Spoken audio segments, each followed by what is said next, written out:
This episode of Beyond the Post is made possible by Riverside.fm. Riverside is a remote recording platform designed to make it easy to create professional quality podcasts, video interviews, and other forms of content, even when participants are in different locations. One of the really cool features from Riverside is that it makes local recordings of each participant and then streams them up to the cloud, allowing you the best looking video and the best sounding audio without having to worry about anyone's internet connection. Riverside offers basic editing tools, automatic transcriptions, and the ability to export recordings for further editing in other software. You can sign up a free trial to Riverside.fm where you'll get 2 hours of multi-track recordings per month, a full suite of editing tools, and more by heading over to beyondthepost.fm/Riverside. Once again, that's beyondthepost.fm/Riverside. So I'll just recap. So Bodie, you and I are having this conversation about how to get started. And this isn't specific to getting started with a podcast or getting started with a YouTube channel or getting started as an author. This is just how do you get started as a creator? And let's just go with the assumption that you're a creator and you want someone other than yourself to consume and get something from the content you're creating. So I was recently asked a very, very good question. And, the question was, so Rob, I've been doing this for a long time. I started recording podcasts in 2006, in June of 2006. So we're decades into the game at this point. And the person that asked the question said that there's probably a lot of things that you don't even realize that you do because you've just done them so often. They're just now unconsciously competent, actions that you take and do every day. So if you had to start over, if you were starting today, but you had all the skill set, you have all the knowledge that you retain today, but you did not have any of the resources as far as network, websites, all those kind of things that anybody else who's starting from scratch doesn't have. What would you do? So I thought that was an excellent question. And I figured that you and I could kind of go back and forth with each other on the things that we would do if we were starting today. So Bodie, I'll pose that question to you. You're starting today. You have your skill set, but you don't have your resources. What is the first thing you're going to do, on your journey to becoming a creator? Well, I put a lot of thought into this because we broached this topic last night when we were chatting. So I had a night to think about it, and I had a lot of things that I came up with, but really the ultimate thing was I wouldn't wait so long to start. I procrastinated for maybe a year and a half to start my current podcast, which is a podcast about electric vehicles called Kilowatt. That show's been going for almost 7 years now.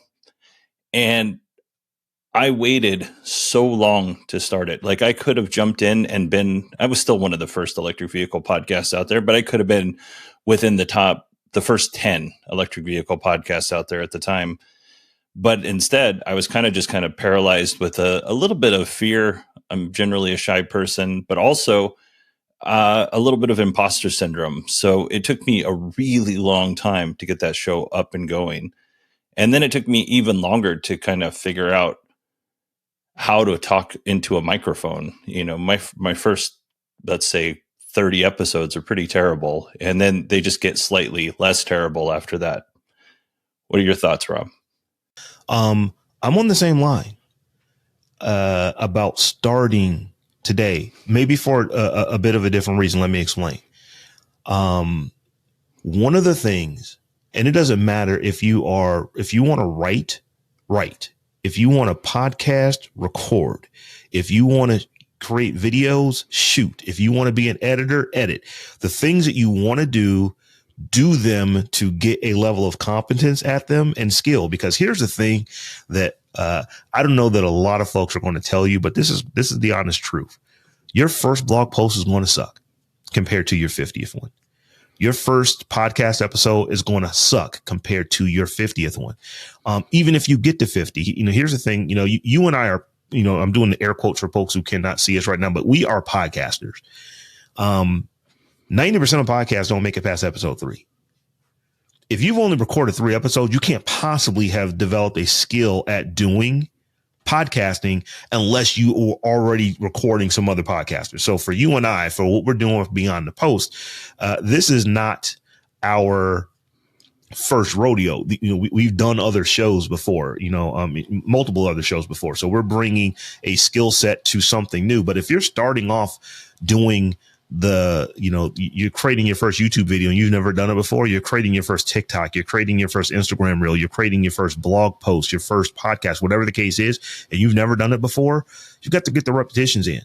So I say the sooner you start, the sooner you can move away from it being the worst episode you've ever recorded, because those are what those first episodes are going to be. And there's simply no way to get around that. What is our saying? That which you do most is that which you'll do best. I think that's kind of a moniker that we have for the show. And it comes down to, if you want to write every day, write every day. If if you want to get better at it, write every day. If you want to get better behind a microphone, get behind the microphone and actually record every day. The more you do it, the more skill you're going to build. So if I were starting today, thing number one would be just start. Just start getting the repetition in and going from there. I think that we don't put enough emphasis on skill and mastery. And I'm not saying that every podcaster has to become an expert at mic technique before you ever record, but you will be better at mic technique if you actually have recorded something before your first episode. If you actually practice at it, you'll figure, oh, wait a minute, I need to get a little bit closer. I need to be a little bit further away. I need to figure out how to breathe, so I'm not talking so long that I'm taking these big breaths in the middle. And you hear that. Those are things that you learn simply by doing it, in the same way that you'll, of course, adjust if you're learning how to shoot a basketball. If you're learning how to dribble a basketball, you will get better if you do it. So my big first thing is to start. But the reason you're starting is just so you can get away from the suck that you will have the first time you do anything. Yeah. And I will say, this has been echoed by everyone we've interviewed to this point for the show, is exactly what you just said, is just do it. Go back, listen to yourself, watch yourself, reread your work with a critical eye, and don't be afraid to make changes that are maybe something that's really dear to you. Maybe you're like, man, I really love this part, but if it isn't working, change it. You might come up with something better. You might not. But if you keep it the way it is and it doesn't fit and you're cramming it in with a crowbar, that's not going to work.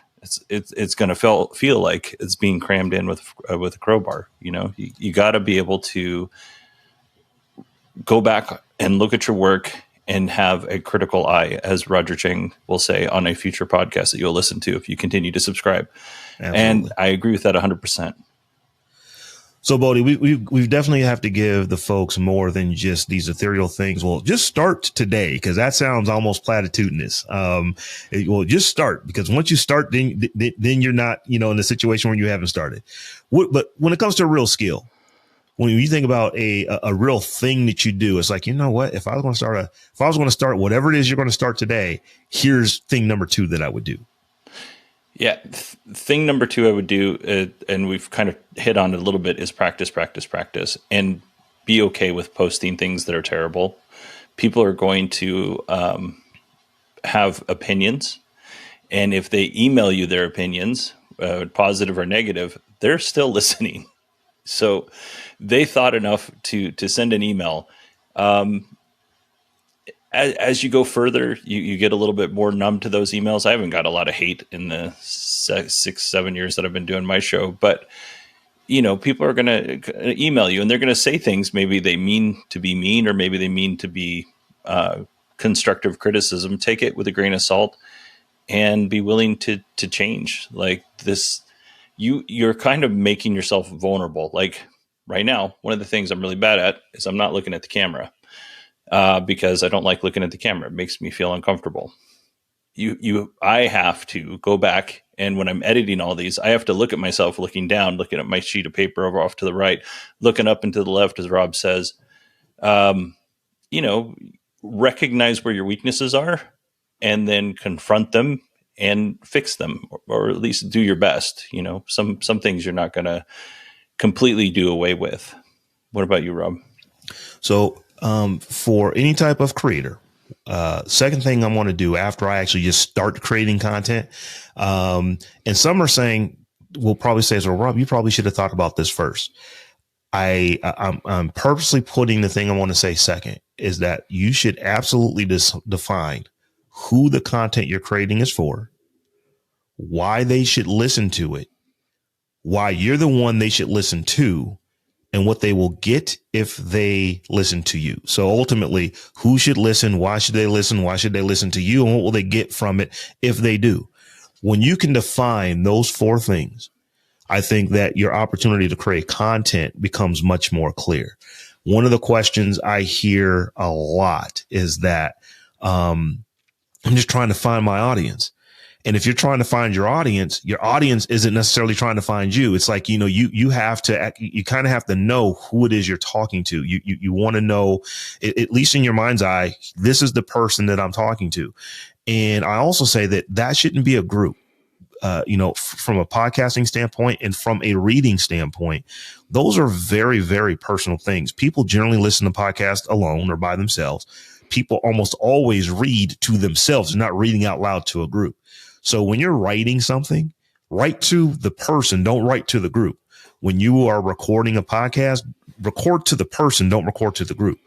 So my second, thing that I would do is really, really hone in on who you're creating your content for. And part of that creation process has to even come down to, are you creating the content for yourself? Is this a artistic outlet? Is this more of a thing like, I really don't care if anybody reads what I write. I just want to write it because I wanted to get it out of my head. I really don't care if many people, watch my podcast. I just wanted to get some thoughts of, in my own head out and put them down on tape. So eventually I could go back and review it myself. If that's the case, understand that. But if you know that you are creating your content for an audience, you're creating it for someone else to consume, you really want to understand is like, why does your content matter? You've created something. What is it going to do for the person that's listening to it? If that is what your goal is, if you can define that, get very, very clear on that, I think it would be a good way to go. Yeah, I would agree with that. If I could just kind of build off of that, I completely agree. You need to define who your audience is, who you're building this podcast for. In this podcast, for example, we're building this podcast for creators, and really the goal is to help create kind of a community around, because community is key. That's another one of the things that we've talked about with the folks that we've interviewed for this show that will come again a little bit later.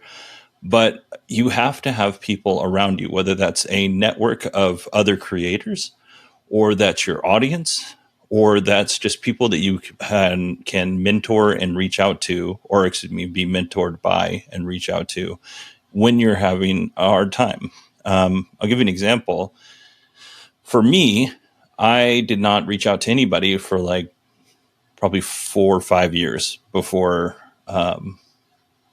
I felt comfortable enough to reach out to somebody. So I was doing my podcast for 4 or 5 years, and I sent an email to Tom Merritt of the Daily Tech News Show, who we'll talk about Daily Tech News Show all the time on this show.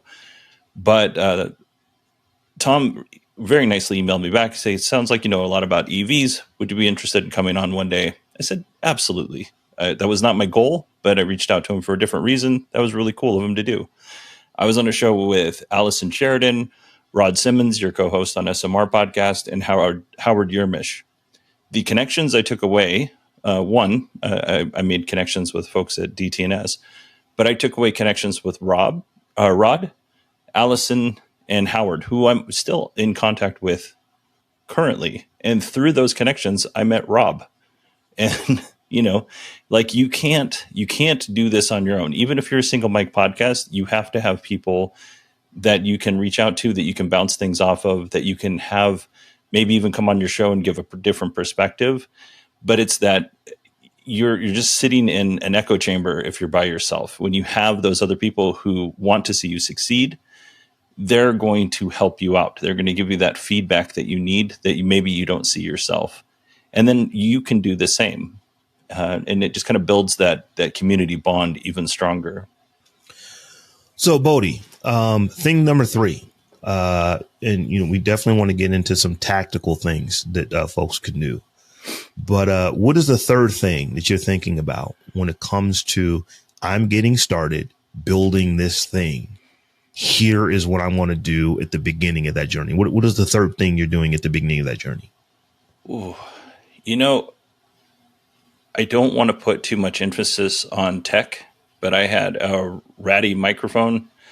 I did not have good equipment. I had a preamp that popped and hissed, and it was not a good option for my podcast. It's what I had, but it was not a good option.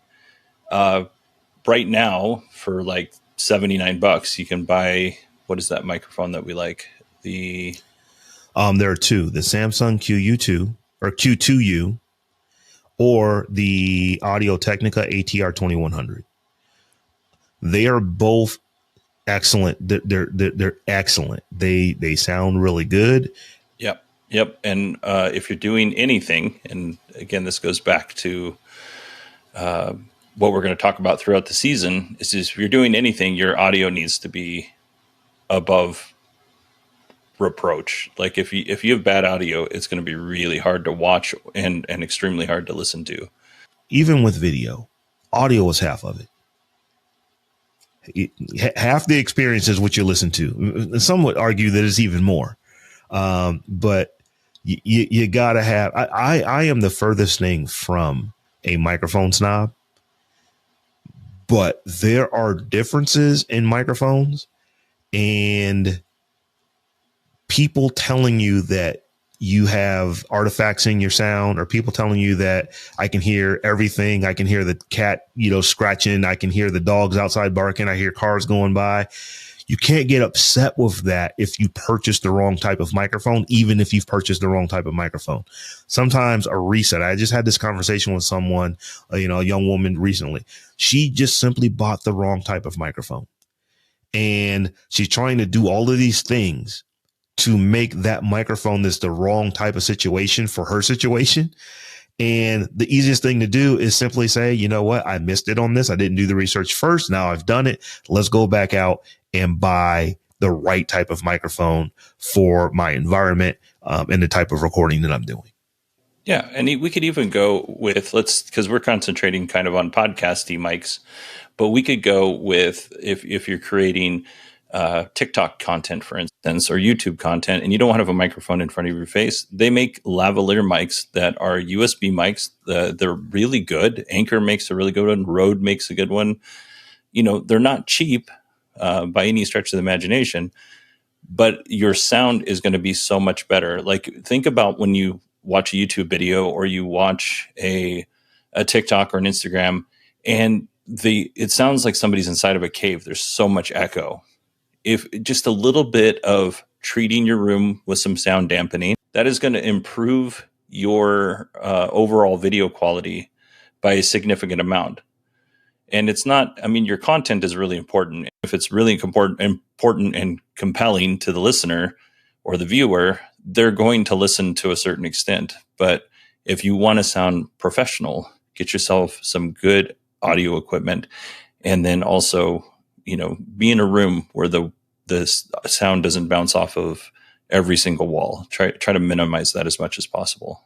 I've actually got pillows stacked up right near me. Now, you'll never see this pillow in the shot, but I've got 4 pillows that are stacked up, because I have, I've got 22 feet that way, and it just becomes an echo chamber. So just sitting like 3 pillows right off to my left on top of a table just blocks out a lot of echo. Now I've got sound dampening and stuff like that on the wall, but this was just the real cheap way to do it. So just things like that, soundscape, sound design, you can get lost in it, but sometimes just put a blanket on the floor. If you've got hardwood floors, get some pillows that, are near you to just keep the echoes and the sound bouncing back and forth. It can make a world of difference. And it's interesting that you said that, we kind of focus on podcasting. The young lady that I was talking to about her microphone, what she bought a little shotgun mic that plugs right into her iPhone.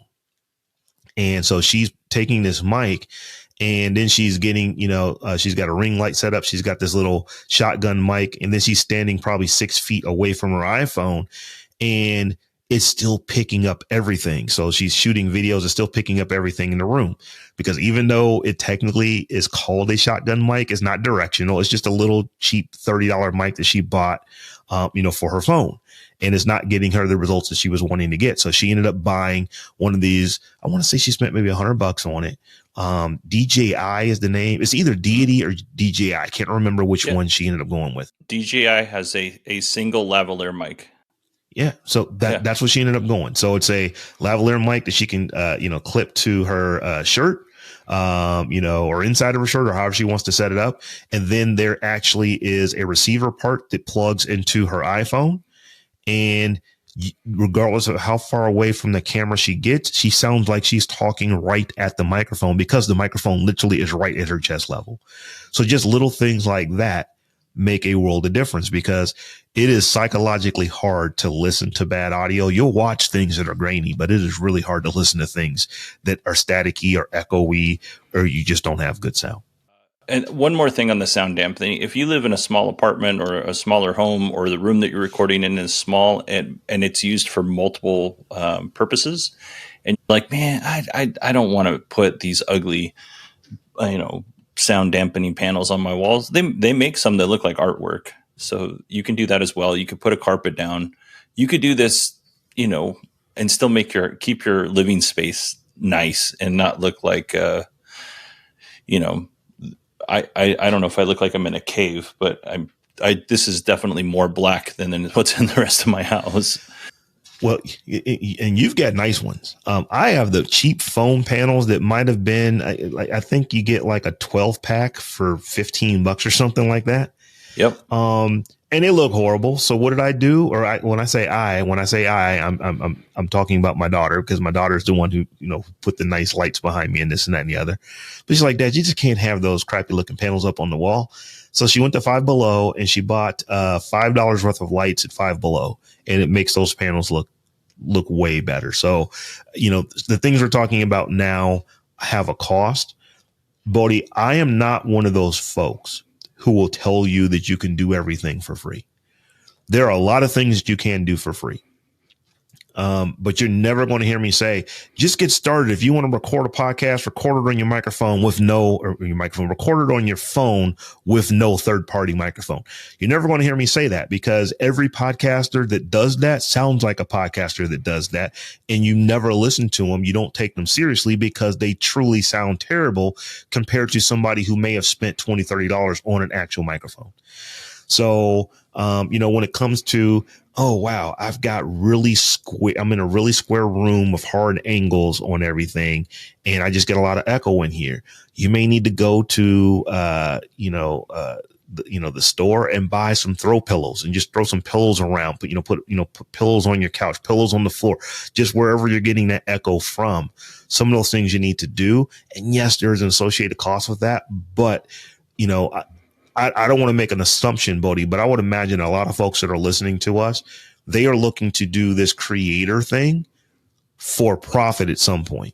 So if you're trying to make money off of it, these little things make a world of difference, because you just will sound better. As I said, I am not a microphone snob, but there are two basic types of microphones. One is called a condenser mic, and this is what most people who go out and get a mic, this is probably what they end up getting. But those mics are designed to pick literally everything up. Yep. You can hear a pin drop. That's not the kind of microphone you want if you're doing a podcast. You do not, like my furnace is running right now. I doubt that you hear it. And that's the goal. I don't want you to hear the furnace running. I want you to hear just my voice. But if I were on a condenser mic, you would hear my furnace running right now. Why? Because my furnace is on the wall behind me and it's quite noisy. So there are things you can do with technology to just make your job easier as a content creator. And good microphone is one of them. It doesn't have to be expensive, just the right type of microphone for your environment. All right, Rob. So we've talked about, getting started from the very beginning. We've talked about community. We've talked about upgrading our tech. Now, the next question, and there's two schools of thought on this, there seems like anyway, is to edit or not to edit. What are your thoughts? Yes. I'm saying yes to both. So it ultimately is going to depend, in my opinion, on the type of content you're creating. If you are writing, you have to edit that. If you know, because people aren't going to read a bunch of broken language, think sentences that don't make sense. You absolutely need to go through and edit your copy before you send it out. If you are creating highly produced YouTube videos, then you need to edit that, because that's where the word highly produced comes from. If you're shooting a live stream, do you need to edit your live stream? Maybe not. The reason for that is because it was a live stream to begin with. So the audience actually got the content as the content was being created. They've already seen it in many cases. So do you need to spend enormous amounts of time doing an edit on something that actually has already gone out live? The debate is out on that. I lean towards, I don't really do a lot of edit on things that were already streamed live, simply because people have already seen it. However, there may be some editing that I do, and it's a very, very small amount. If there was a mistake, you may be able to clean the mistake up. You can cut out long, awkward pauses. Someone had a sneezing attack. You can get rid of those kind of things, even though it actually happened in the live show. But when it comes to, I'm going to take this piece and put it here, I want to edit this piece out, I don't really think that's necessary if your content was streamed live to begin with. And then you get into your, like, as I said, your highly produced podcast, then clearly, as the name implies, you're going to be spending amount of time editing. I will say this on editing, though. A lot of people will say, well, I recorded 20 minutes of video and audio, and I spent, 100 minutes actually doing the edit. I think you need to find a good, a good ratio. And I don't know that 1-5 is it. I have seen people spend enormous amounts of time editing content that the edit didn't make much difference for the consumer of it. So that time could have been much better allocated to, you spent 10 hours editing a 2-hour video, but you only spent an hour promoting the 2-hour video. So no one actually saw it. So was the edit worth it? Well, from an artistic standpoint, maybe, but the fact, if the goal was for people to see it, well, you didn't have time to actually promote it before the video came out. So no one actually saw it. So I think, from an editing standpoint, I try to find a happy balance. I personally have shows that take me, it's not even 1-to-1. If I record for an hour, it only takes me 20 minutes to do the edit. But I have content that the show may only be 6 or 7 minutes long, but it may have taken me 3 hours to produce. So, it's a range. And I just really think it depends on what ultimately the finished product is going to be and how people are consuming the finished product. Yeah, I agree with everything you just said. I have 2 ways that I edit personally. When I'm recording my solo show, I edit while I'm doing it. I will, if I mess up a line, I will stop. I will cut that line. I will start over again. Or if it doesn't sound right, I'll take out a whole section and I'll re-record it. And then I don't have to edit it at the end because I've already edited everything. That's one way I edit. And that's actually a much faster way most of the time than going through and listening and cutting things out. And maybe you got to add something back in. The other way I edit is normally for like interviews. Sometimes I'm interviewing my friends, or sometimes I'm interviewing somebody who is very verbose and they just go off on tangents that have nothing to do with the topic. If I think those tangents are beneficial to the interview, I'll leave them in, or I'll leave some of it in. But if I don't think they're beneficial to the interview at all, I'll definitely take those out, even if they're interesting, simply because they might just be interesting to me, and I might lose a section of the audience because we were talking about Stanley Cups and now we're talking about, microphones or whatever. Absolutely. We're off topic, and sometimes off topic's good. Sometimes it's not, or sometimes you go too inside baseball, especially if you know somebody and somebody's bringing up a private joke to make you laugh. The audience doesn't understand the private joke, and leaving it in is beneficial to no one except for the 2 people that were on the call, or however many people were in the interview. So the best thing to do in that case, in my opinion, is to cut that stuff out. Now, in terms of like what you were saying, if you get a bunch of really polished presenters and they know their stuff, even if they've not worked together, all of that goes together flawlessly. But if you're starting out and you have people in the first, let's say you have a 3-person podcast and everybody's just trying to feel each other out, even though they know each other, they're trying to feel things out. It might be okay to go back and, hack that apart a little bit the first 15 minutes until everybody starts to feel comfortable, because the awkwardness that is going on or whatever's happening in that situation is going to come through. And maybe that comes through as genuine. Often it comes through as being unprofessional and hard to listen to. Yeah. So this goes back to one of the things I was saying at the beginning of our talk, that you have to actually allow yourself time to grow. Because even if you have 3 people who have been podcasting for years, if they haven't actually recorded a show with each other, and it's just a very, very conversational type show, it takes time for them to get used to each other. So it may not take 100 episodes, but it might take 6 or 7 episodes for them to actually understand the other people's timing, to understand when you're supposed to come in, when, how you're going to interrupt somebody, that someone may actually be pausing, not because you needed to interrupt, they just have a thought process to where they pause for 2.6 seconds and something was going to come glorious after it. And you now know that, wait a minute, don't let me interrupt. Let them think their thought through and actually say it. So that's just a timing thing and getting used to who you are recording with. You are the editor out of the 2 of us. I edit because editing is necessary. I think you actually enjoy, I don't want to put words in your mouth, but I think there's actually part of the edit that you actually enjoy. I have come to understand that is not a thing that I enjoy. So yes. I tend to gravitate towards the type of shows that don't necessarily need as much editing. And then also one of the things I try to do is plan on the front end of it. And I think even as an editor, you would probably agree with this, Bodie, is that the best way to edit is to make sure you don't slip up in the beginning of in the actual content of the show. So if you can do things in your rundown that make editing easier, do things in your rundown that make editing easier. You will hear all the time people say, "Oh, I'll just get that in post. I'll just get that in post." Sometimes that needs to be said, but if you're saying that every transition, that is a lot of work for the editor. And if it's not something you're doing yourself, ultimately the more things that need to be edited, the more your editor is going to charge you. So I try to get in the habit of producing the show on the front end in a rundown that we kind of taken the time to go over what we're going to talk about, so that you don't have to go and make an enormous amount of edits on the back end.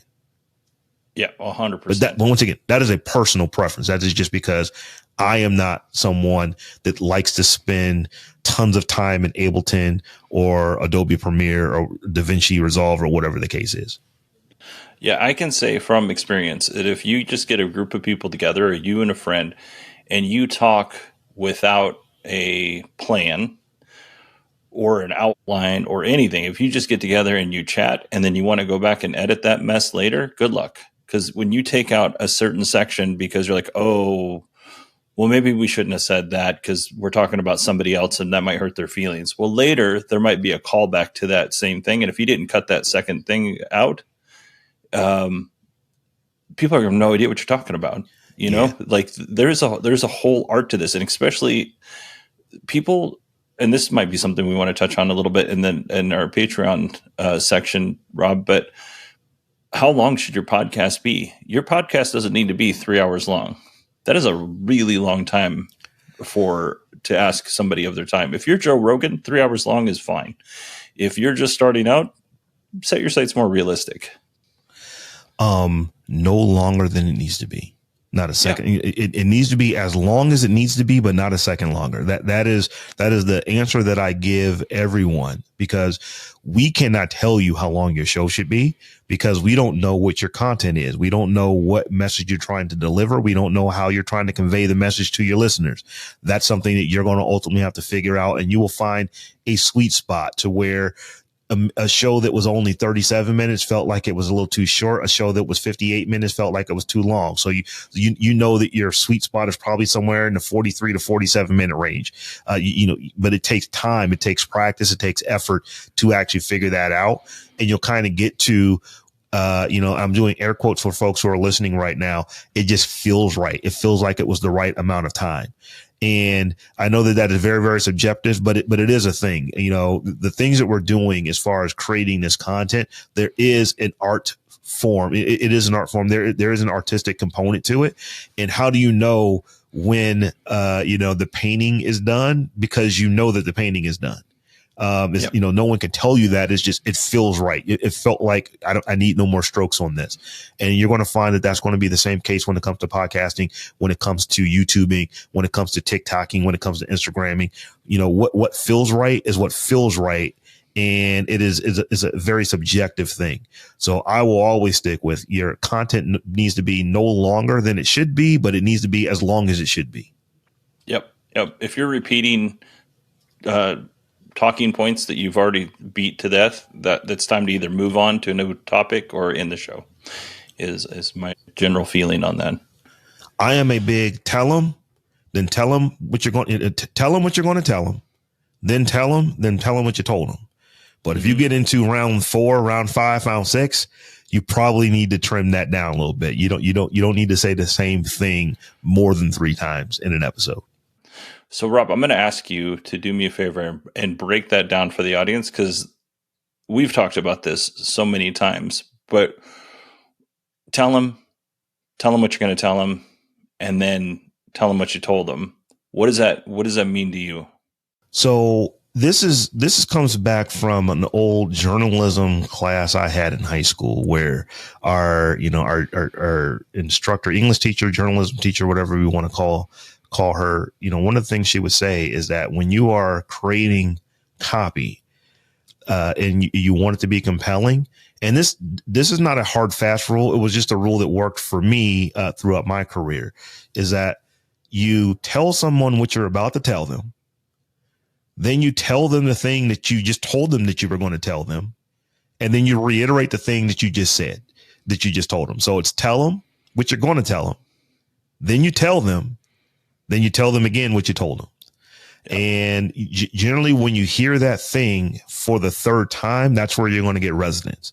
When you just say something once, someone will hear it, but they may forget it. But if you said something 3 times, well, they said this 3 times, they must have really meant that. And they don't even perceive necessarily that you said it 3 times, because you don't want to just say, hey, you should really tie your shoes. Tying your shoes is really good. Everybody should tie their shoes. I'm not saying that it should be that basic, but you want to ultimately let folks know what you're about to do. Then you do the thing that you're about to do. Then you kind of wrap up with what you've just done for them. And that's tell them what you're going to tell them, then tell them what you told them.